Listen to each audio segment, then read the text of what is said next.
In this video, we will discuss about the secondary structures of the proteins.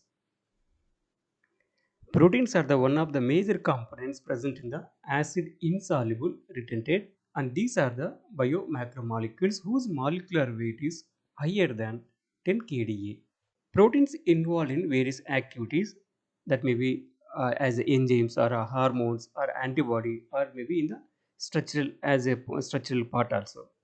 The size and specific amino acid sequence of a protein are major determinants of its shape, and shape of the protein is critical to its function.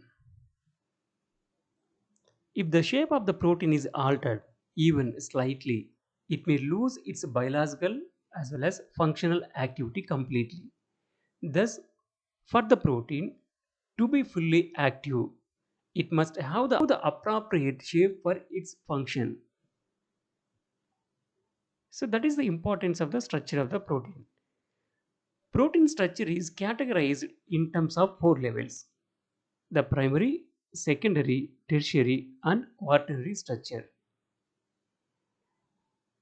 Coming to the primary structure is simply the sequence of amino acids that make up a polypeptide chain. The primary structure gives information that the type of amino acids present in the protein as well as the sequence of amino acids, what is first and what is second and what is third. So this primary structure gives information about the position of the different amino acids in the protein. So as a conclusion, we can say the primary structure is simply the sequence of amino acids that make up the polypeptide chain. If a protein arranged as a line, the left end represented by the first amino acid and the right end represented by the last amino acid. The left sided first amino acid is also called as the N-terminal amino acid, while the last amino acid present on right side is called as the C-terminal amino acid based on the presence of the amino group at the left side and free carbox group at the right side. Yeah, coming to the secondary structure. The chain of amino acids that defines a protein primary structure is not rigid, but instead is flexible because of the nature of the bonds that hold the amino acids together. When the chain is sufficiently long, hydrogen bonding may occur between the amine and carbonyl functional groups within the peptide backbone, and that results in localized folding of the polypeptide into the helices as well as the sheets. These shapes constitute a protein secondary structure. The most common secondary structures are the alpha helix as well as the beta pleated sheet. In the alpha helix, the helix is held by hydrogen bonds between the oxygen atom in the carbonyl group of one amino acid and the hydrogen atom of the amino group, that is just 4 amino acid units further along the chain. In the beta pleated sheet, the pleats are formed by similar hydrogen bonds between the continuous sequence of carbonyl and amino groups that are further separated on the backbone of the polypeptide chain.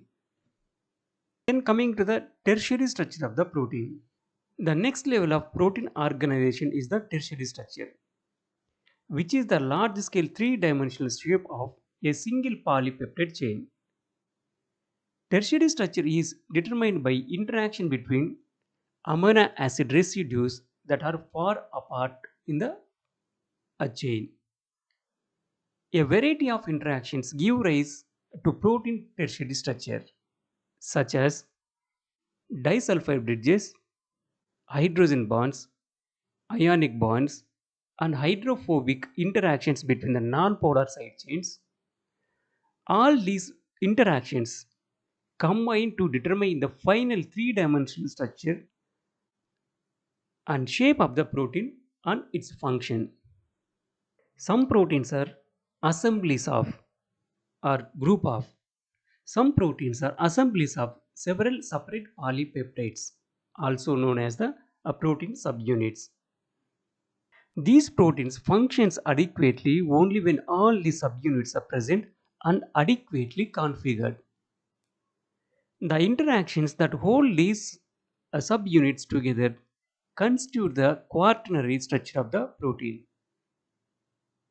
The overall quaternary structure is stabilized by relatively weak interactions. Hemoglobin, for example, has a quaternary structure of 4 globular protein subunits. 2 alpha and 2 beta polypeptide chains are present, and each one containing an iron-based heme. These 4 subunits join together, then only hemoglobin shows its functional activity. As a conclusion, the primary protein structure is the sequence of a chain of amino acids, and the secondary protein structure is a local folding of the polypeptide chain into helices or sheets. And tertiary structure of the protein that gives information about the three-dimensional folding pattern of a protein due to side chain interactions. So quaternary protein structure is the protein consisting of more than one amino acid chains. Yeah, this is about the structure of the proteins which is necessary for showing its functional activity.